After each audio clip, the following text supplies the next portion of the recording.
तुम्हारी जय तुम्हारी विश्वविद्यालय इलाहाबाद। जय जय तुम्हारी विश्वविद्यालय इलाहाबाद। ज्ञान उद्गम ज्ञान संगम ज्ञान के इतिहास। ज्ञान उद्गम ज्ञान संगम ज्ञान के इतिहास। शत शत नमन है विश्वविद्यालय इलाहाबाद। सुंदरम सत्यम शिवम अवधारणा।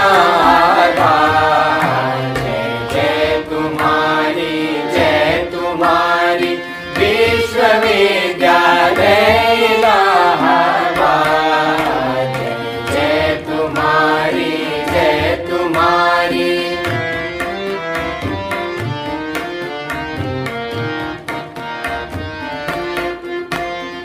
ज्ञान और विज्ञान का वर्धन तुम्हारा कर। साहित्य और संगीत की सेवा तुम्हारा धर्म। सबके लिए सब दिन तुम्हारा खुला शिक्षा द्वार। कर दिया तुमने सभी को योग्यता अनुसार। जय जय तुम्हारी ओम सच्चिदानंद रूपाय विश्वोत्पत्त्यादिहेतवे तापत्रय विनाशाय श्रीकृष्णाय वयं नुमः। जन्माद्यस्य यतोऽन्वयादितरतश्चार्थेषु तेने ब्रह्महृदाय आदिकवये मुह्यन्ति यत्सूरयः। तेजो वारिमृदां यथा विनिमयो यत्र त्रिसर्गो मृषा। धाम्ना स्वेन सदा निरस्तकुहकं सत्यं परं धीमहि। यं प्रव्रजन्तमनुपेतमपेतकृत्यं द्वैपायनो विरह कातरयाजुहाव। पुत्रेति तन्मयतया तरोभिनेदुः तं सर्वभूतहृदयं मुनिमानतोऽस्मि। ॐ पूर्णमदः पूर्णमिदं पूर्णात् पूर्णमुदच्यते पूर्णस्य पूर्णमादाय पूर्णमेवावशिष्यते। ॐ शान्तिः शान्तिः शान्तिः।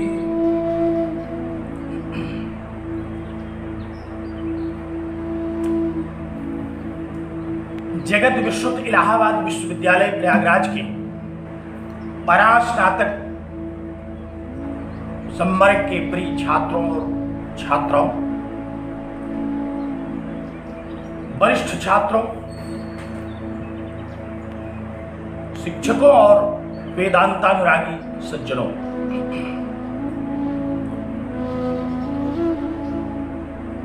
प्रस्थानत्रयी के अंतर्गत सूत्र प्रस्थान में ब्रह्मसूत्र शांकर भाष्य के अनुसार हम लोग आनंदमयाधिकरण पर विचार कर रहे हैं। वह परमात्मा परमानंद स्वरूप है।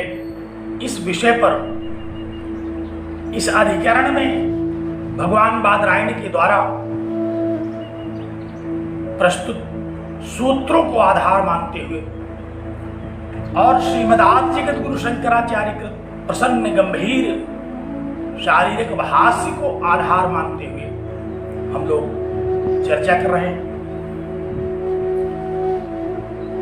यह महनीय शास्त्र त्रिविध दुखों को नष्ट करने वाला है, परमानंद की प्राप्ति कराने वाला है। अतः यह आप सब लोगों का मंगल करे। इस शुभ कामना के साथ मैं आप सब लोगों को नमन करता हूं और नित्य शुद्ध बुद्ध मुक्त सत्य स्वभाव परमानंद स्वरूप उस परमात्मा से यह प्रार्थना करता हूं कि हम सब लोगों का चित्त एकाग्र हो, बुद्धि कुशाग्र हो और इस महनीय शास्त्र को हम हृदयंगम कर सकें।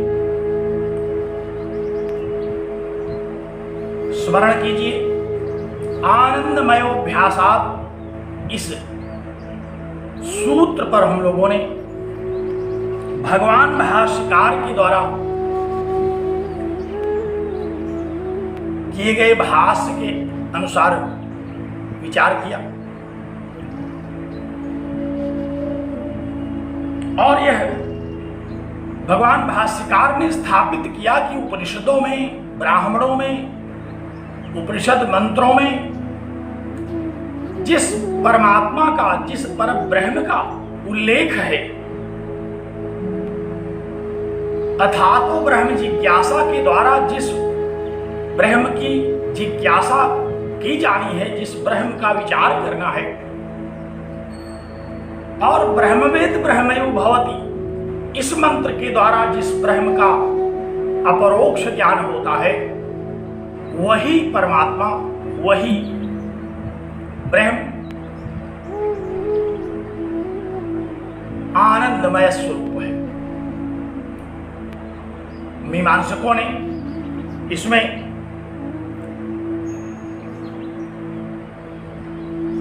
कुछ शंकाएं अथवा अपनी आपत्तियां उपस्थित की। थोड़ा सा विचार हम लोग इसको कर लें। आप अपना ध्यान एकाग्र करें। मीमांसकों ने कहा कि जितने श्रुतिवाक्य भाष्यकार ने उद्धृत किए उन श्रुतिवाक्यों में आनंदमय यह पूरा पद सब मंत्रों में नहीं है। ध्यान से सुनिए, बड़ा रोचक विषय है। क्या कहा मीमांसकों ने? कहा कि जिन श्रुतिवाक्यों को उद्धृत करके भगवान भाष्यकार ने परमात्मा के स्वरूप को परमानंद स्वरूप बताया, परमानंदमय कहा, उन श्रुति वाक्यों में आनंदमय यह पूरा पद ही नहीं। जैसे भगवान भाष्यकार के द्वारा उद्धृत किए गए कुछ श्रुति वाक्यों को उद्धृत कर दिया। आप देखें, हम लोग इस पर विचार कर चुके हैं। जैसे कहा कि एष हेव आनंद याति, एष हेव आनंद याति, यहां आनंद शब्द आया, केवल यही आनंदित करता है, यह परमात्मा ही आनंदित करता है, आनंदयति लोकान। लेकिन इसमें आनंदमय यह पूरा का पूरा शब्द मीमांसकों को दिखाई नहीं पड़ रहा। उन्होंने कहा कि यहां केवल आनंद शब्द आया है और सैषा आनंद से मीमांसा भवति, इस श्रुतिवाक्य में भी कहा कि यहां भी श्रुतिवाक्य तो है कि आनंद से मीमांसा भवति, आनंद की मीमांसा होती है। यहां भी आनंदमय शब्द पूरा का पूरा पद नहीं उद्धृत किया गया। आनंदम ब्रह्मणो व्यजानात, यह जो श्रुतिवाक्य है वह भी पूरा आनंदमय नहीं कह रहा। तो मीमांसकों ने इस प्रकार कुछ खोजा और कहा कि देखिए, जिन श्रुतिवाक्यों पर भगवान भाष्यकार केंद्रित होकर के परमात्मा को आनंदमय कह रहे हैं, वे श्रुतिवाक्य आनंदमय यह पूरा पद उच्चारण ही नहीं कर रहे। कह ही नहीं रहे हैं। इसलिए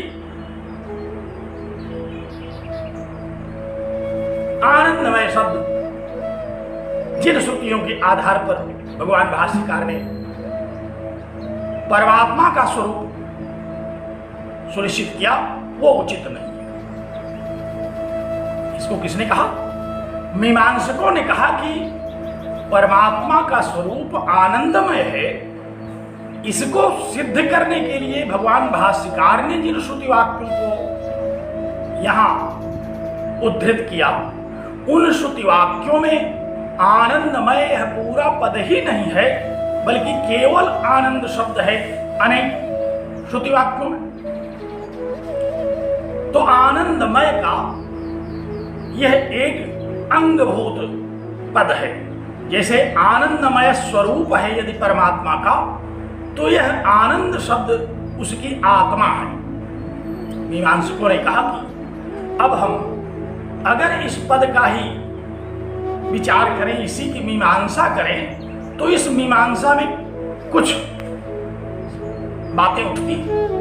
जैसे आनंदमय को पूरा परमात्मा का यदि हम स्वरूप कहते हैं, तो इन श्रुति वाक्यों में आए हुए जो आनंद पद हैं, ये उस आनंदमय का एक अवयव है, उसका एक भाग है। ध्यान से सुनिए, आनंदमय में आनंद प्रथम और मयट प्रत्यय का जो मय पद है वह उत्तरवर्ती है। तो मीमांसकों ने कहा कि यह तो एक भाग है, और इसी को श्रुति वाक्यों में कहा गया कि ब्रह्म पुच्छम प्रतिष्ठा, कि ब्रह्म का एक पुच्छ भाग है। आनंद जो है यह ब्रह्म का पुच्छ भाग है, इस पर आश्रित होता है। जैसे कोई बैठे, पूंछ वाला व्यक्ति अगर बैठेगा तो पूंछ उसका आधार बनेगा। हम लोग बहुत सारे ऐसे महानुभावों को देखते हैं जो पूंछ वाले हैं, और वो जब बैठते हैं तो नीचे आधार स्वरूप पुच्छ भाग उनका आता है। तो इन्होंने कहा कि देखिए, जैसे शरीर की परिकल्पना करके अगर हम आनंदमय को परमात्मा का स्वरूप बताएं, तो आनंद उसका एक भाग है, आनंद उसका एक आत्मा है। और शरीर के जो अवयव होते हैं वे अन्य अवयव, जैसे तस्य प्रियम एव शिरः, मैं शब्द जो है वह उसका सिर मान लेते हैं, तो अभी उसको प्रिय है। ब्रह्मपुच्छ प्रतिष्ठा, और आनंद शब्द ब्रह्मपुच्छ हो गया।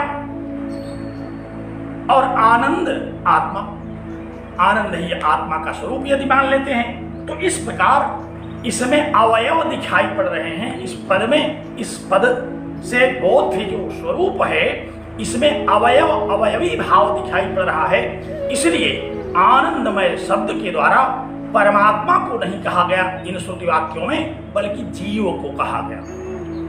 अभी भी इनका जीव का पीछा नहीं छोड़ रहे हैं, क्योंकि ये जीव को तो जानते हैं। मीमांसा में परमात्मा जैसा कोई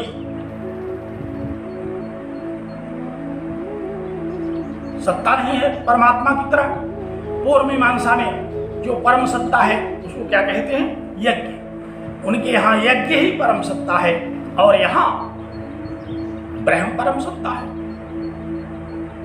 उत्तर मीमांसा में ब्रह्म मुख्य विषय है, और पूर्व मीमांसा में यज्ञ मुख्य विषय है। तो इन्होंने कहा कि देखिए, आनंदमय स्वरूप जो है यह पूरा का पूरा तो इन श्रुति वाक्यों में आया नहीं, एक एक अवयव को कहा गया। इसलिए आनंदमय शब्द के द्वारा ब्रह्म के स्वरूप का वर्णन नहीं किया गया, बल्कि ये जीव के स्वरूप को ही कहता है। फलतः आनंदमय इस पद का तात्पर्य परमात्मा न होकर के जीव को ही समझा जाना चाहिए। मीमांसकों के द्वारा जो संदेह, जो शंका उठाई गई, आप हृदयंगम कर लिए होंगे।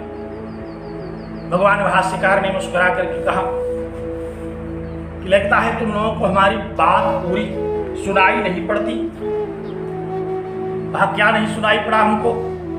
कहा कि हमने तो जब भाष्य आरंभ किया तो वही कह दिया कि आनंदमयम प्रस्तुत्य, आनंदमय का अब मैं पूर्ण स्वरूप बताने चल रहा हूं। आनंदमयम प्रस्तुत्य, आनंदमय को ही प्रस्तुत कर रहा हूं और आनंद पद के द्वारा ही आनंदमय को मैंने प्रस्तुत किया। श्रुतियों ने भी इसी प्रकार किया। अगर किसी प्रकरण में कोई नाम लिया जाता है, आवश्यक नहीं है कि वह पूरा का पूरा नाम, पूरा का पूरा शब्द गुच्छ हर बार कहा जाए। तो इसलिए आनंद पद के द्वारा आनंदमय शब्द का ही कथन संकेतित है इन श्रुति वाक्यों के द्वारा, क्योंकि आनंदमय स्वरूप परमात्मा का प्रकरण चल रहा है। जब आनंदमय स्वरूप के परमात्मा का प्रकरण चल रहा हो तो वहां आनंद शब्द के द्वारा भी, आनंदमय शब्द के द्वारा भी उसी प्रकरणस्थ विषय का ही तो प्रतिपादन किया जाएगा, न कि आनंद के द्वारा कुछ और कहा जाएगा, मय के द्वारा कुछ और कहा जाएगा, आनंदमय के द्वारा कुछ और कहा जाएगा, अथवा आनंदमय इस शब्द को हम कई भागों में बांट बांट करके अंगांग भाव रूप से इसको समझेंगे। ऐसा तो नहीं होगा, क्योंकि प्रकरण आनंदमय का चल रहा है। अन्योन्यतर आत्मा आनंदमय है, यह आनंदमय ही है आत्मा, इसी विषय का तो प्रकरण चल रहा था। तो यहां अब हम कहीं आनंदमय कहेंगे और कहीं आनंद पद ही कह देंगे, तो उसका जो उद्देश्य है, उसका जो बोध है, वह संपूर्ण आनंदमय ही होता है। और मीमांसकों को उन्होंने कहा कि अगर समझ में ना आया हो आपकी, तो जैसे आप ज्योतिष्टोम याग का प्रकरण जब समझाना शुरू करते हैं तो वहां भी आपकी भी यही प्रवृत्ति है। आप भी वाक्य कहते हैं कि बसंते बसंते ज्योतिषा यजेत, ज्योतिषा यजेत। आप वहां ज्योतिष्टोमेन यजेत नहीं कहते, बल्कि ज्योतिषा यजेत कहते हैं, क्योंकि ज्योतिष्टोम का प्रकरण चल रहा है। तो वहां ज्योतिष शब्द जब आएगा तो ज्योतिष्टोम का ही वह प्रतिपादन करेगा।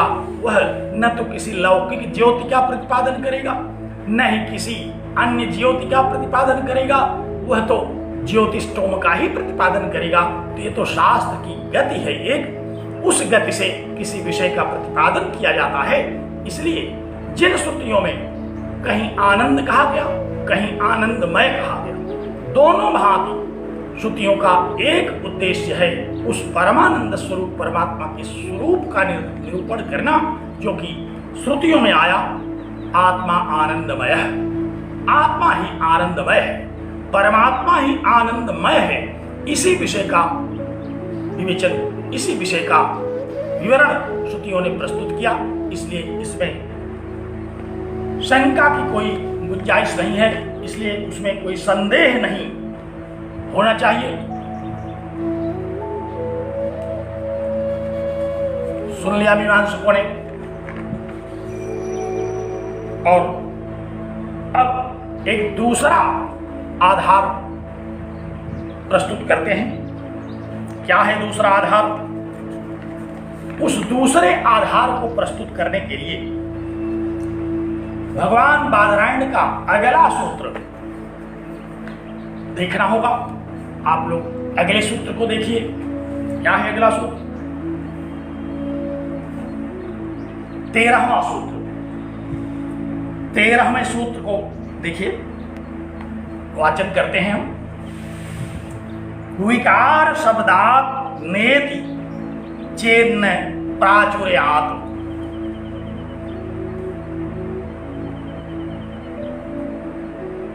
मीमांसकों ने अपनी मान्यता क्या प्रस्तुत किया? अब इन्होंने कहा कि देखिए, आनंदमय शब्द में प्रकृति और प्रत्यय पर विचार कर लिए जाए। थोड़ा व्याकरण की ओर ध्यान आकृष्ट किया इन लोगों ने। कहा कि आनंदमय जो पद है, इसमें प्रकृति है आनंद और मयट प्रत्यय है। मयट प्रत्यय लग करके प्रकृति के साथ मय ही अवशेष होगा। तो वाक्य जो आया आत्मा आनंदमय है, इस आनंदमय पद में मयट तो प्रत्यय है और आनंद जो है वो प्रकृति है। अब यहां किस अर्थ में प्रत्यय आया? प्रत्ययों का तो विधान किया जाता है, प्रत्ययों का प्रकृति के साथ विधान किया जाता है। आप लोगों ने व्याकरण में पढ़ा ही। एक सूत्र उद्धृत किया मीमांसकों ने, कहा कि देखिए मयट वैतयोर भाषायाम भक्षाच्छादनयोः, इस सूत्र से मयट प्रत्यय विकार के अर्थ में और अवयव को प्रकट करने के अर्थ में आता है। मयट प्रत्यय का आश्रय लिया मीमांसकों ने, कहा कि इसी मयट प्रत्यय से अब हम लोग आत्मानंदमय, जो आनंदमय शब्द कहा गया, उसका तात्पर्य समझाते हैं कि आत्मा आनंदमय का तात्पर्य आनंदमय माने जीव ही होगा, क्योंकि यहां मयट प्रत्यय जो है वह विकार के अर्थ में है, आनंद का विकार है और आनंद का विकार जीव ही है। जैसे अन्नमय में अन्नमय शब्द जहां आया तो वहां मयट प्रत्यय विकार के अर्थ में आया। अन्नमय माने अन्न का विकार, अन्न का विकार जो है वही अन्नमय है, अन्नमय शरीर। तो अन्नमय शरीर, यह शरीर क्या है? यह अन्न का विकार है। अन्न खाने के बाद ही इस शरीर की हृष्ट पुष्ट इत्यादि जो स्वरूपात्मक स्थिति हम लोग देखते हैं वही है शरीर। तो शरीर कैसा हुआ? कहा कि शरीर तो अन्नमय है। और यहाँ अन्नमय के इस पद के साथ अन्न प्रकृति और मयट प्रत्यय पर विचार करके हम लोग जान चुके हैं कि यहाँ मयट प्रत्यय विकार के अर्थ में आया है, अन्न का विकार है शरीर। शरीर आत्मवादी जो हैं वे शरीर को ही आत्मा मानते हैं और ये शरीर है क्या? अन्नमय है, अन्नमय कोश है। तो अन्नमय कोश में यह जो शरीर स्थूल शरीर है, इस स्थूल शरीर को अन्नमय कोश जो कहा गया, तो अन्नमय इस पद में मयट प्रत्यय का तात्पर्य क्या हुआ? विकार। तो मीमांसकों ने कहा कि देखिए यहां मयट प्रत्यय इसलिए विहित हुआ कि आनंद के साथ मयट प्रत्यय आया तो आनंद का विकार, आनंदस्य विकार है, यही इसका अर्थ होगा। तो आनंद का विकार तो परमात्मा को आप मानते नहीं, आप तो कहते हैं कि वह आनंद का स्वरूप है। अब आनंद का विकार परमात्मा का स्वरूप हो नहीं सकता, इसलिए मीमांसकों ने कहा कि अब आपको ये मानना पड़ेगा कि आनंदमय माने आनंद का विकार अर्थात जीव, क्योंकि अन्न का विकार जैसे शरीर वैसे आनंद का विकार जीव। इस विषय को लेकर के अब भगवान भाष्यकार इस सूत्र की व्याख्या करते हैं। बड़ा रोचक प्रसंग है, अब आप ध्यान से सुनिए। क्या कहा? कहा कि विकार शब्दात, अगर आप विकार शब्द के कारण आत्मा की आनंदमय रूपता को नहीं मानते तो इति न, ऐसी बात नहीं है। कहा क्यों ऐसी बात नहीं है? कहते हैं कि प्राचुर्यात, मयट प्रत्यय का एक अर्थ प्राचुर्य भी है। इतना तो ज्ञान आपको करना ही पड़ेगा कि प्रसंग के अनुसार प्रत्ययों का विधान किया जाता है। मयट प्रत्यय का कहीं विकार के अर्थ में विधान किया जाता है, कहीं प्राचुर्य के अर्थ में विधान किया जाता है। इसलिए अब व्याकरण से ही आप सुन लीजिए, जब आपने व्याकरण का एक प्रत्यय लेकर के मयट आपको पागल कर दिया है तो सुनिए, जैसे आपने एक सूत्र उद्धृत किया विकार के अर्थ में मयट प्रत्यय होता है, उसी तरह से मयट प्रत्यय का अर्थ प्राचुर्य भी होता है। तत् प्रकृत वचने मयट, ये भी पाणिनि का ही सूत्र है। उन्होंने मैट प्रत्यय का विधान करने के लिए सूत्र का भी कथन किया है। जैसे पूर्व सूत्र आया उसी तरह से विकार के अर्थ में आए हुए सूत्र की भांति ही तत्प्रकृत वचने मैट यह भी प्रत्यय विहित किया गया, ये प्रत्यय भी विधान किया गया। इसलिए इस प्रत्यय के आधार पर अगर आप आनंद के विकार को ग्रहण करके जीव अर्थ इसका ग्रहण कर लें तो ये बात उचित नहीं है, ये स्वीकार करने योग्य नहीं है।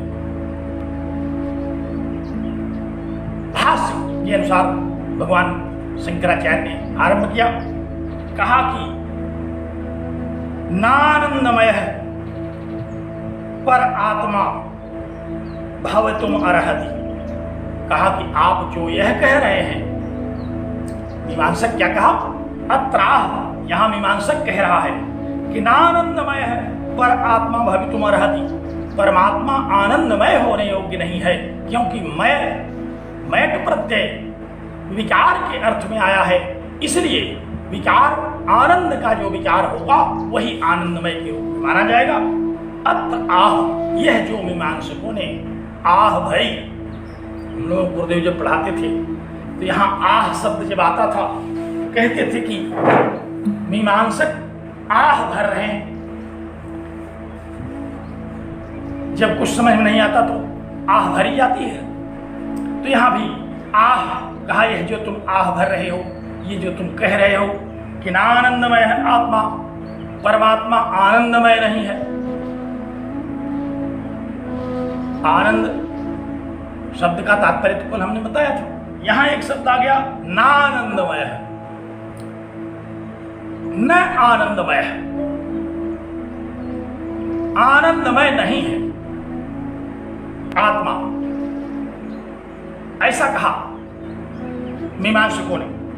कस्मात, क्यों नहीं है, कहा कि विकार शब्द आप, क्योंकि मैट प्रत्यय तो विकार के अर्थ में आता है और इसमें मैट प्रत्यय लगा हुआ है। प्रकृति वचनात् अयम अन्य शब्दों विकार वचन है समधिगतः, कहा कि प्रकृति तो हो गया आनंद और इसमें जो अन्य शब्द है, जो अन्य शब्द है मैट, विकार वचन है समधिगतः, वह विकार के रूप में कहा गया। यही समझा जाना चाहिए।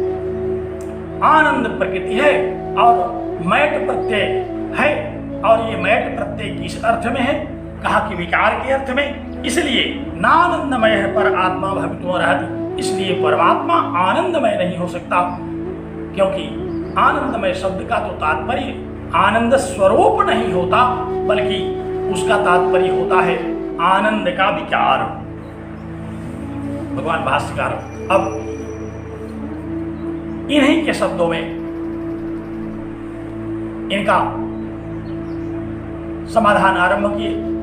जैसे ही इन्होंने कहा कि मैट प्रत्यय तो विकार के अर्थ में लाया जाता है, उन्होंने कहा हाँ, जहां विकार का अर्थ अभीष्ट हो वहां मैट प्रत्यय का तात्पर्य विकार ग्रहण करते हैं। लेकिन जहां प्राचुर्य अर्थ अभीष्ट है वहां मैट प्रत्यय का अर्थ प्राचुर्य ग्रहण करते हैं। देखिए यहां दोनों अर्थ प्रधान अर्थ हैं। मैट प्रत्यय के जो दो अर्थ हम लोगों को प्राप्त हो रहे हैं, दोनों अर्थ प्रधान हैं, दोनों अर्थ मुख्य हैं। ऐसा नहीं है कि एक अर्थ अमुख्य है और एक मुख्य है। जैसे ईक्षण अधिकरण में हम लोगों ने देखा था, वहां प्रकृति को ईक्षण करता कहा सांख्य आचार्यों ने, और वेदांत ने कहा परमात्मा ईक्षण करता है। अंततः यही सिद्ध हुआ कि प्रकृति को गौण रूप से ईक्षण करता माना जा सकता है, लेकिन जब मुख्य उपस्थित है तो गौण को प्रधान क्यों मानेंगे? तो वहां तो प्रकृति जो है वह अमुख्य हो गई, गौण ईक्षण करता हो गई, और परमात्मा ही मुख्य ईक्षण करता हुआ, इसलिए वहां गौण मुख्य न्याय से मुख्य को ग्रहण किया गया। लेकिन यहां भगवान भाष्यकार कह रहे हैं, देखो यहां दोनों अर्थ मुख्य हैं। विकार भी मैट प्रत्यय का मुख्यार्थ है और प्रचुर भी मैट प्रत्यय का मुख्यार्थ है। यहां हम ये नहीं कर सकते कि एक मुख्यार्थ को गौण कर दें, दूसरे मुख्यार्थ को ग्रहण कर लें, क्योंकि मुख्यार्थ का ग्रहण अब प्रकरण के अनुसार किया जाएगा। तो जहां प्राचुर्य अर्थ अभीष्ट है वहां हम मैट प्रत्यय का तात्पर्य प्राचुर्य लेंगे, और जहां विकार शब्द का तात्पर्य है वहां मैट प्रत्यय का अर्थ विकार लेंगे। जैसे अन्नमय, अन्नमय में हम विकार अभीष्ट करते हैं, अन्न से बना हुआ शरीर है, अन्न का विकार है शरीर, तो वहां विकारार्थक मानते हैं। लेकिन आनंदमय में आनंद से बना हुआ कोई दूसरा तत्व नहीं है, बल्कि आनंद स्वरूप परमात्मा ही है। क्योंकि यह जो मैट प्रत्यय है ये केवल विकार को बताने के लिए नहीं है, बल्कि विकारार्थे मैट तो है ही, प्राचुर्यार्थे भी मैट है। प्राचुर्य के अर्थ में भी मैट है, तादात्म्यार्थे मैट। भगवान भाष्यकार ने कहा कि तादात्म्य के अर्थ में भी मैट प्रत्यय होता है।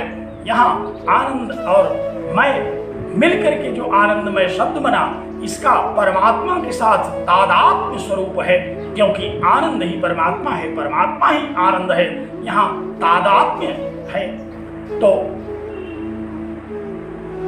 दोनों एक ही है, दोनों एक अर्थ का कथन कर रहे हैं। इसलिए मैट अर्थ का केवल विकार तात्पर्य ग्रहण किए जाने योग्य नहीं है। मुख्य रूप से ये सब अर्थ हैं उसके, जहां जैसा प्रकरण होगा, जहां जिस प्रकार का तात्पर्य ग्रहण करना औचित्यपूर्ण होगा, प्रकरण के अनुसार संगत होगा, वहां हम उसको ग्रहण करेंगे। और यहाँ क्या संगत है? कहा यहाँ तो आनंदमय है, परब्रह्म ही आनंदमय है, यही संगत है। आपको ये नानंदमय है कहां से मिल गया? अरे कहना ही था तो आनंदमय कहते, इसके आगे नानंदमय क्यों कह दिए? अब नानंदमय कह दिया। यहाँ नानंदमय जो है ये तो दूसरा अर्थ देता है। नानंद माने आप लोग जानते होंगे नानंद शब्द का अर्थ क्या है। व्यवहार में, लौकिक व्यवहार में हम लोग देखते हैं शब्द एक आता है आनंद माने आसमंतात आनंदयति, जो हर प्रकार से आनंदित करे उसी को हम आनंद कहते हैं, आनंदमय उसको कहते हैं। और नानंद क्या है? नानंद वह है जो हर प्रकार से दुखी करे, जिसको देखने से आनंद की अनुभूति ही ना हो, उसको नानंद कहते हैं। लौकिक रूप से हम लोग इसका जो प्रयोग करते हैं नानंद का, ननद के अर्थ में आता है। ननंद इति ननंद, ननद, ननद और भौजाई का जो संबंध है वहां नानंद है। वहां एक दूसरे को देख करके बड़ी कम प्रसन्नता होती है, ऐसा लौकिक इस शब्द का व्यंग्यार्थ है। प्रसन्न भी होते हैं लोग, जहां मनुष्य होंगे वहां तो प्रसन्न होंगे, लेकिन जहां यह शब्दार्थ प्रभावी हो जाएगा वहां तो प्रसन्न हो ही नहीं सकते। इसलिए कहा कि नानंदमय है। कहां से आ गया आपके सामने? अरे आनंदमय है कहिए, आनंदमय है परमात्मा, परमात्मा आनंदमय है, नानंदमय नहीं है। क्योंकि इस परमात्मा से किसी को कष्ट नहीं होता, किसी को दुख नहीं होता। यह तो आनंदयाति इति आनंद है, जो आनंद दे वह है आनंदमय, जो आनंदित कर दे, जो स्वयं आनंद स्वरूप हो। आनंद कौन देगा? जिसके पास आनंद हो, जो आनंद स्वरूप हो, आनंद का जिसके पास प्रचुर संग्रह हो, वही तो आनंद देगा। और नानंद में कहां से प्रचुर संग्रह आनंद का आ गया? इसलिए कहा कि जो आप यह कह रहे हैं नानंदमय है,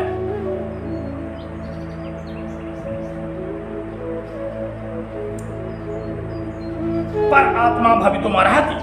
आप कह रहे हैं कि परमात्मा आनंदमय नहीं हो सकता, क्योंकि विकार शब्दात प्रकृति वचनात् अयम अन्य शब्दों विकार वचन है। समझ गए? आनंदमय इत मैटो विकारार्थत्वात्, कहा कि आनंदमय में यह जो मैट है वो विकारार्थ है।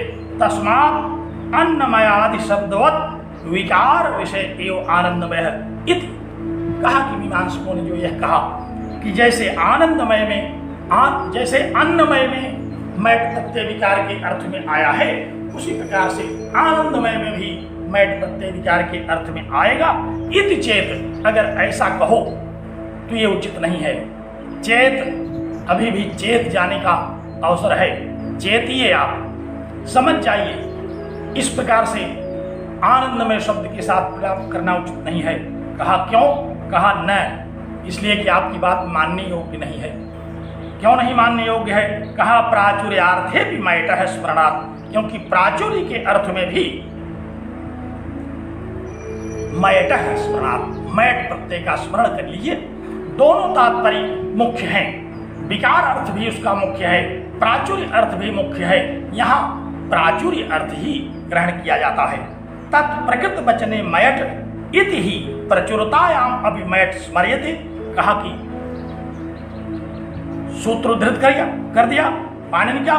कहा कि प्रचुरतायाम अभिमयट स्मर्यते, जहां प्रचुरता होती है वहां भी मयट का स्मरण किया जाता है। और अगर आप अन्नमय को ही पकड़ करके बैठ गए हैं तो अन्नमय में भी प्राचुर्य के अर्थ में प्रयोग होता है। कहा कहां? कहा कि अन्नमयो यज्ञ, जो अन्नमय यज्ञ होता है। अन्नमय यज्ञ माने अन्न प्रचुर यज्ञ है, जिसमें अन्न की प्रचुरता होती है। अन्न से ही दान दिया जाता है, अन्न का ही वहां सारा कर्मकांड होता है। तो अन्न है प्रचुर, अन्नमय है। जहां अन्न की प्रचुरता होती है वहां भी अन्नमय शब्द का प्रयोग आता है। तो प्राचुर्य के अर्थ में मय प्रत्यय अन्न के साथ आया। कहां? यज्ञ के प्रकरण में, आप ही के प्रकरण में। मीमांसकों को उन्होंने उदाहरण दे दिया उन्हीं का। कहा कि आप ये अन्नमयो यज्ञ में क्या तात्पर्य आप समझते हैं? क्या अन्न का विकार है यज्ञ, यही आप समझते हैं? कहा नहीं, वहां तो हम प्राचुर्य अर्थ ग्रहण करते हैं। कहा तो यहां भी कर लीजिए, क्योंकि अन्नमयो यज्ञ इति अन्न प्रचुर उच्यते। अन्न प्रचुर यज्ञ इति अन्नमय यज्ञ, जो अन्न प्रचुर यज्ञ है, जहां अन्न का प्राचुर्य कहा जाता है वही अन्न प्रचुर यज्ञ है, अन्नमय यज्ञ है। उसी तरह से जहां आनंद का प्राचुर्य है उसको आनंदमय कहते हैं। एवं आनंदमय, एवं आनंद प्रचुरम ब्रह्म आनंदमय उच्यते। कहा जैसे अन्नमय यज्ञ में अन्नमय को अन्न प्रचुर अर्थ के साथ ग्रहण करते हैं, उसी तरह से आनंदमय में भी आनंद प्रचुरम ब्रह्म, आनंद प्राचुर्य है ब्रह्म, इसलिए वहां आप उसको ग्रहण कीजिए। आनंद प्रचुरत्वम च ब्रह्मणो, कहा कि यहां आनंद की प्रचुरता है। क्या है यहां? आनंद की प्रचुरता। फिर मीमांसकों को एक विषय मिल गया। उन्होंने कहा कि देखिए, हमने पहले भी कहा था कि अगर आनंद प्रचुर होगा तो वहां थोड़ा बहुत दुख भी होगा। जब एक अल्प होगा तभी तो दूसरा प्रचुर होगा, नहीं तो प्रचुर का ग्रहण कैसे करेंगे? अल्प के साथ ही अल्प के सापेक्ष प्रचुर को कहा जाएगा। इसलिए अब आप हमारी वह बात तो मान ही लीजिए कि आनंदमय हमें दुख थोड़ा है, आनंद का प्राचुर्य है। भगवान भाष्यकार ने कहा कि नहीं, आनंद के प्राचुर्य का ये तात्पर्य नहीं है कि वहां दुख थोड़ा है, वहां दुख रंज मात्र नहीं है। आनंद के प्राचुर्य के प्रसंग को उद्धृत करते हुए भगवान भाष्यकार ने कहा कि इसको मैंने चतुर्थ सूत्र में, जहां मनुष्य से लेकर के ब्रह्मा पर्यंत आनंद का उल्लेख किया था, वहां बताया था कि मनुष्य का आनंद क्या है। कहा वहां भी ये श्रुति वाक्य आया था कि सैसा आनंद से मीमांसा भवति, आनंदमय की क्या मीमांसा है। कहा वो मीमांसा बता देता हूं कि आनंदमय का मीमांसा, आनंदमय का विचार किस रूप में किया गया है। क्या है प्राचुर्य? आनंदमय शब्द में मयट प्रत्यय के द्वारा जिस प्राचुर्य का ग्रहण किया जा रहा है यहाँ, वह प्राचुर्य किस स्वरूप में है? क्या वहां दुख कम है, आनंद ज्यादा है? आनंद की प्रचुरता है, दुख की अल्पता है? यह है प्रचुरता का तात्पर्य। भगवान भाष्यकार ने कहा नहीं, वहां जो प्राचुर्य शब्द का ग्रहण किया गया अर्थ, वह एक मनुष्य का पूर्ण आनंद क्या है, मनुष्य का पूर्ण आनंद क्या है, मानुष आनंद जिसको हम लोग कहते हैं, दरअसल हम लोग मनुष्य का पूर्ण आनंद तो पा नहीं रहे, इसलिए मनुष्य का पूर्ण आनंद जानते नहीं, जबकि हम लोग पा रहे हैं। क्या है मनुष्य का पूर्ण आनंद? कहते हैं कि युवा स्यात् साधु, ब्रह्मवल्ली में वहां तैत्तिरीय उपनिषद में परमानंद के प्राचुर्य का आख्यान करते हुए कहा गया, कहा कि युवा स्यात् साधु युवाध्यायकः आशिष्टो दृढ़िष्ठो बलिष्ठो स्तेयं पृथ्वी सर्वावित्तस्य पूर्णा स्यात्। कहा कि कोई युवा हो प्रसन्न मन से, कोई युवा हो प्रसन्न, विद्या से संपन्न, शरीर से संपन्न और धन धान्य से संपन्न, अखंड पृथ्वी का स्वामी, अर्थात कोई युवा राजा जो समस्त भोग के पदार्थों से समन्वित हो, उसका जो आनंद होता है वह है एक पूर्ण मानुष आनंद। पूर्ण मानुष आनंद की क्या मीमांसा की गई? कहा कि कोई युवा जो कि पूर्णतया स्वस्थ हो, विद्वान हो, वेदाध्ययन करने वाला, ज्ञानी हो और धन धान्य संपन्न हो, अखंड पृथ्वी का स्वामी हो, समस्त भोग के पदार्थों से सम्मिलित हो, ऐसा आनंद पूर्वक जीवन यापन करने वाला जो युवा है वही एक मानुष आनंद कहा जाता है। स एको मानुषः आनंदः, तैत्तिरीय उपनिषद में 2:8-1 में मानुष आनंद किसे कहते हैं इसकी मीमांसा की गई। आनंद की मीमांसा करते हुए, आनंद पर विचार करते हुए वहां समझा दिया गया है कि आखिर ब्रह्मानंद जो है, परमानंद आनंदमय में कितना प्रचुर है आनंद। कहा कि आपको हम एक अनुपात से समझाते हैं। पहले आप एक मानुष आनंद को जानिए। क्या है मानुष आनंद?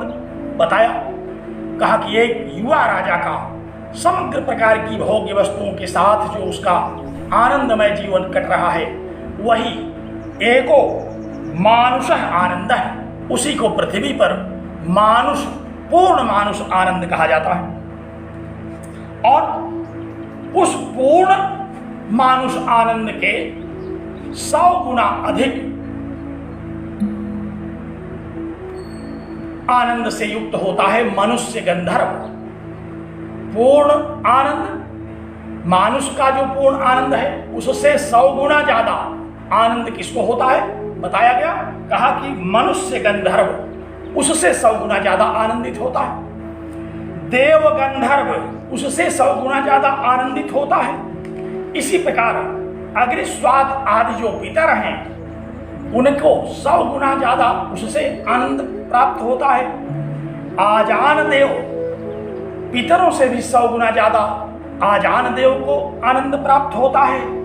कर्मदेव, आजान देव से 100 गुना ज्यादा आनंद कर्मदेव को प्राप्त होता है। और कर्मदेव से 100 गुना ज्यादा आनंद देवताओं को प्राप्त होता है। और देवताओं से 100 गुना ज्यादा आनंद इंद्र को प्राप्त होता है। इंद्र से भी 100 गुना ज्यादा आनंद बृहस्पति को प्राप्त होता है।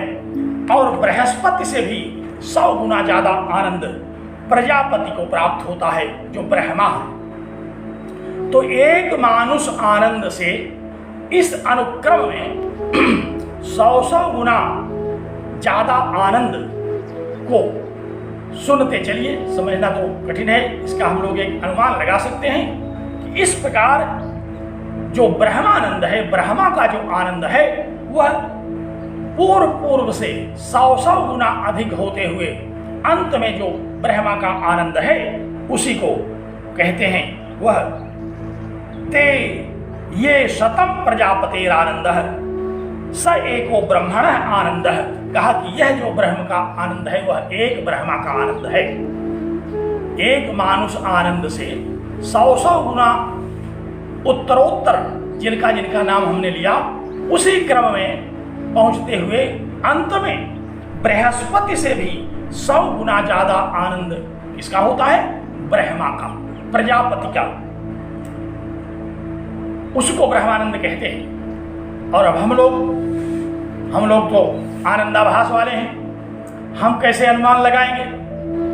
वेदांत फिर पढ़ने से लाभ क्या हुआ?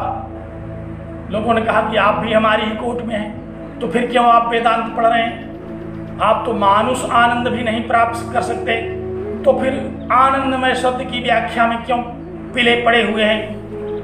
भगवान भाष्यकार ने कहा नहीं, जो ब्रह्मा का आनंद है वही आनंद श्रोत्रियस्य चाकाम हतस्य, जो अकाम आप्त काम श्रोत्री ब्रह्मनिष्ठ है उसका वह आनंद है।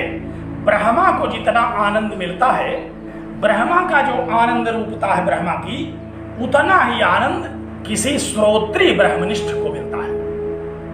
इसलिए हम लोग इस आनंदमय पद की व्याख्या करने बैठे हैं, क्योंकि श्रोत्री ब्रह्मनिष्ठ को ब्रह्मा के बराबर आनंद मिलता है। एक मानुष आनंद से 100 गुना ज्यादा कहते हुए अंत में बृहस्पति से 100 गुना ज्यादा आनंद प्रजापति को कहा गया। तो प्रजापति ब्रह्मा का जो आनंद है, उस आनंद के बराबर ब्रह्मज्ञ का आनंद है। इसलिए हम ब्रह्मानंद की प्राप्ति करने में इस वेदांत मार्ग से सक्षम हैं। हम ब्रह्मानंद की प्राप्ति कर सकते हैं। तो प्रजापति के जो 100 गुने ज्यादा आनंद से युक्त ब्रह्मा का आनंद है, वही आनंद श्रोत्री ब्रह्मनिष्ठ से चे अकाम हत से, जो अकाम हत है, जो आप्त काम है, अकाम है, ऐसा जो श्रोत्री है उसका भी आनंद ब्रह्मा की तरह ही है। तो ये प्राचुर्य किस रूप में कहा गया? कहा ये पूर्ण मानुष आनंद की तुलना में ब्रह्मा के आनंद के प्राचुर्य को कहा गया। यहाँ दुख का लेश मात्र नहीं है। यहाँ प्राचुर्य किसकी तुलना में? कहा कि पूर्ण मानुष आनंद की तुलना में ब्रह्मा का जो प्राचुर्य आनंद है, उस प्राचुर्य का कथन किया जा रहा है। यहाँ दुख की अपेक्षा आनंद का प्राचुर्य नहीं कहा जा रहा है, बल्कि एक पूर्ण मानुष आनंद की अपेक्षा से उत्तरोत्तर 100 गुना ज्यादा जो आनंद कहा गया। और अंततः ब्रह्मा का जो आनंद है, वही ब्रह्मा का आनंद श्रोत्री ब्रह्मनिष्ठ को प्राप्त होता है। तो प्राचुर्य अर्थ ये लिया गया। प्राचुर्य अर्थ का तात्पर्य क्या? मीमांसकों ने कहा कि जो प्राचुर्य माने दुख होना चाहिए, कहा नहीं, वहां दुख का तो लेश मात्र नहीं है, रंच मात्र दुख का अस्तित्व नहीं है, बल्कि एक जो पूर्ण मानुष आनंद है उसकी अपेक्षा से वहां प्रचुर शब्द कहा गया, जो ब्रह्मानंद है। तो कहते हैं आनंद प्रचुरत्वम ब्रह्मणो मनुष्यत्वात् आरभ्य, कहा कि एक पूर्ण मानुष आनंद से आरंभ करके ब्रह्मानंद तक जो प्राचुर्य कहा जा रहा है आनंद का, स्थाने शतगुण आनंद है, जो ब्रह्मानंद है वह जो सतगुण आनंद कहा गया, उत्तरस्मिन् स्थाने, जो सर्वोत्तर स्थान में अर्थात ब्रह्मानंद के लिए जो आनंदमय शब्द कहा गया, वह वहां मैट शब्द का प्राचुर्यार्थक है। इति आनंद है, यह है आनंद। यहाँ जो आनंदमय में प्रचुर अर्थ देने वाला मैट प्रत्यय आया, वो ब्रह्मानंद में जो प्राचुर्य है आनंद का, किसकी तुलना में? एक पूर्ण मानुष के आनंद की तुलना में ब्रह्मा के आनंद का जो प्राचुर्य है वह कहा गया है। वह किसी दुखी की तुलना में प्रचुर आनंद कहने का प्रकरण ही नहीं है। तैत्तिरीय उपनिषद में वहां जो एक पूर्ण मानुष आनंद को मीमांसा के साथ समझाते हुए ब्रह्मानंद का क्या आनंद है, इस प्रकार सैसा आनंद से मीमांसा भवति, यह आनंद की मीमांसा है। आनंद की मीमांसा क्या है? यही है आनंद की मीमांसा कि एक पूर्ण मानुष आनंद की अपेक्षा ब्रह्मानंद का क्या स्वरूप होगा, इस पर विचार करना, इसकी मीमांसा करना, इसका चिंतन करना, इसका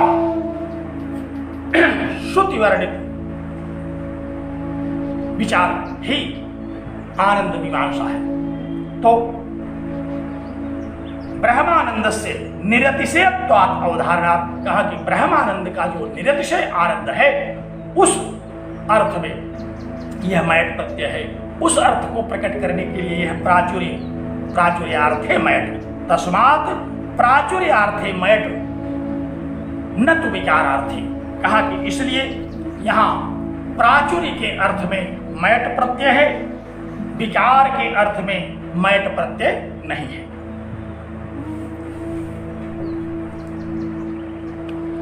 भगवान भाष्यकार ने मीमांसकों को मैट प्रत्यय का अर्थ बताया। मैट प्रत्यय के मुख्यार्थ को बताते हुए प्राचुर्य अर्थ यहां किस तात्पर्य को ग्रहण करते हुए लिया गया, श्रुति में इसको समझाया। कहा कि पूर्ण मानुष आनंद की अपेक्षा से ब्रह्म के आनंद में जो प्राचुर्य है वह आनंदमय है। दुख इत्यादि की अपेक्षा से वहां मैट प्रत्यय का ग्रहण नहीं किया गया, क्योंकि तारतम्य तो उसी में बनेगा जहां से आरंभ होगा। आनंद से आरंभ होकर के आनंदमय तक का एक तारतम्य बनेगा। दुख से आरंभ करके दुखमय का जो तारतम्य बनेगा वो तो नारकीय अवस्थाओं में बनेगा। यहाँ नरक का वर्णन नहीं हो रहा है, यहाँ तो आनंदमय स्वरूप परमात्मा के लोक का वर्णन हो रहा है।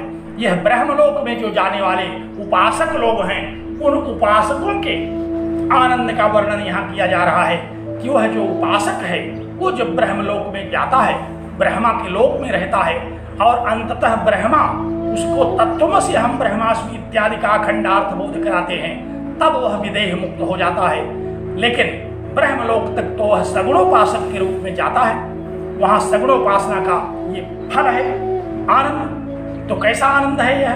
कहा कि एक पूर्ण मानुष आनंद की तुलना में जो ब्रह्मा के लोक में, ब्रह्मलोक में, प्रजापति के लोक में जो उपासक पहुंचते हैं, उन उपासकों के आनंद की क्या सीमा है? कहा कि वह निरतिशय आनंद है, उसकी कोई सीमा नहीं है। उस दशा को आनंदमय शब्द के द्वारा यहाँ कहा गया है। यहाँ आनंदमय शब्द में आनंदमय का जो स्वरूप है वह उसी निरतिशय आनंद को प्रकट करता है और उसी प्राचुर्य अर्थ को बताने के लिए यहाँ प्राचुर्यार्थे मैट है, न कि विकारार्थी मैट।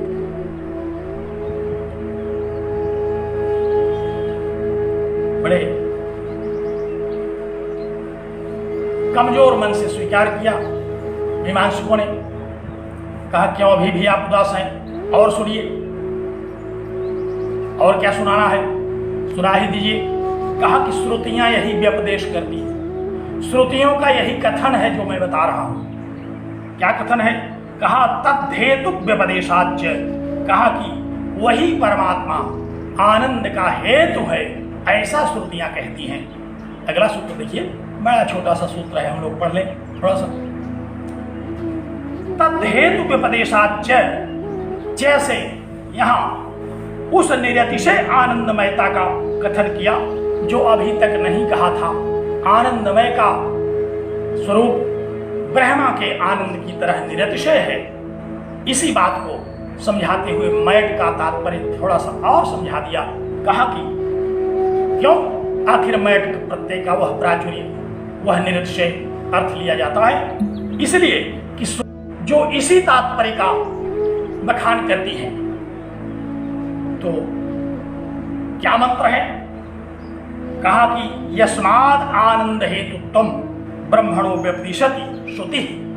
कहा कल भी मैंने बताया था आपको कि श्रुति कहती है, श्रुति का यह व्यपदेश है क्या? एष हेव आनंदयाति, यही आनंदित करता है। परमानंद स्वरूप जो परमात्मा है वह आनंदयाति अर्थात आनंदयति, आनंदित करता है। आनंदयति इत्यर्थ यो ही अन्यात् आनंदयति स प्रचुरानंद है। जो परमात्मा सबको आनंदित कर देता है वह आनंदमय शब्द का तात्पर्य है, वही प्रचुर आनंद का तात्पर्य है। इति प्रसिद्धम भवति, यही इससे सिद्ध होता है। यथा लोके यो अन्येषां धनिकत्वम् आपादयति स प्रचुर धनः। कहा जैसे लोक में, जैसे संसार में कोई दूसरे को धनी बना देता है, तो जो धनी बनाता है वह स्वयं प्रचुर धन होता है। कोई धनी व्यक्ति ही किसी को धनी बना सकता है, कोई निर्धन व्यक्ति किसी को धनी नहीं बना सकता। उसी तरह से आनंदमय स्वरूप जो परमात्मा है वही किसी को आनंदित कर सकता है। नानंदमय जो होगा वो भला क्या आनंदित करेगा। तो आनंदमय यथा लोके यो अन्येषां धनपत्तुम आपादेत स प्रचुर धनः इति गम्यते तद्वत्। कहा कि जैसे लोक में जो धनी मानी लोग हैं वही दूसरे को धनी बना सकते हैं, कोई निर्धन व्यक्ति किसी को धनी नहीं बना सकता। तस्मात् प्राचुर्यार्थे भी मैट है, इसलिए प्राचुर्य के अर्थ में मैट प्रत्यय यहाँ है। संभवाद आनंदमय है पर एवं आत्मा, इसलिए परमात्मा के ही अर्थ में यह आनंदमय शब्द का प्रयोग श्रुतियों में हुआ है। आप जीव के अर्थ में इस तात्पर्य को कदापि न ग्रहण करें। जीव के अर्थ में इस आनंदमय पद का प्रयोग नहीं हुआ है, बल्कि इस आनंदमय पद का प्रयोग तो परमात्मा के अर्थ में ही हुआ है। तो तद हेतु व्यपदेशाच्य कहा कि प्राचुर्य के अर्थ में मयट है, ऐसा तात्पर्य प्रतिपादित करती है, प्रतिपादित किया गया है। मैट प्रत्यय यहाँ जो आनंदमय के अर्थ में प्रस्तुत किया गया, यह जो मैट प्रत्यय आया श्रुतियों के द्वारा भी प्राचुर्य के अर्थ में ही इसको लिया गया, क्योंकि आनंदयात् यह जो श्रुति वाक्य है कि वही सबको आनंदित करता है, वही आनंद का हेतु है। तो जैसे धन धनी होने का हेतु है, कोई धन पाएगा कहीं से तभी धनी होगा, और जहां से पाएगा वो भी प्रचुर धन वाला होगा, तभी तो किसी को धनी बना सकता है। इसी प्रकार प्रचुर धन वाला जो परमानंद स्वरूप परमात्मा है वही किसी को आनंद दे सकता है। जो मानुष आनंद की प्राप्ति है, पूर्ण मानुष आनंद की प्राप्ति भी उसी परमात्मा की दी हुई आनंद की अनुभूति है, क्योंकि आनंद तो उसी के पास है। वह आनंदमय है परमात्मा, न तो नानंदमय है। आत्मा ही परमात्मा ही आनंदमय है, वह नानंदमय नहीं है। इस प्रकार इस सूत्र में उन्होंने श्रुतियों को उद्धृत करके इस बात का पुनः प्रतिपादन किया। और कैसे आनंदमय प्राचुर्य के अर्थ में है, कहा कि मंत्र वर्णिक में गीयते, मंत्रों में और ब्राह्मणों में भी यही गाया गया है। मंत्रों में भी आनंदमय शब्द का तात्पर्य प्राचुर्य अर्थ में है, और ब्राह्मण ग्रंथों में भी आनंदमय शब्द का मैट प्रत्यय का तात्पर्य प्राचुर्य के अर्थ में ही है। श्रुतियों में जो मंत्र आए और ब्राह्मण ग्रंथों में जो विवेचन आया, उनका दोनों में तात्पर्य की एकता है। दोनों में आनंदमय शब्द का तात्पर्य इसी अर्थ में ग्रहण किया गया, प्राचुर्य के अर्थ में ही मैट प्रत्यय का ग्रहण किया गया। इस बात को समझाने के लिए अब अगला सूत्र पढ़ते हैं। अगले सूत्र में हम लोगों को थोड़ा सा समय लगेगा, इसलिए इसको हम अब अगले व्याख्यान में इस पर विचार करेंगे। आज अब हम यही इस विषय पर संपन्न करते हैं व्याख्यान आज का। तो आइए मंगलाचरण करते हैं। ओम पूर्णमदः पूर्णमिदं पूर्णात् पूर्णमुदच्यते पूर्णस्य पूर्णमादाय पूर्णमेवावशिष्यते। ओम शांति शांति शांति।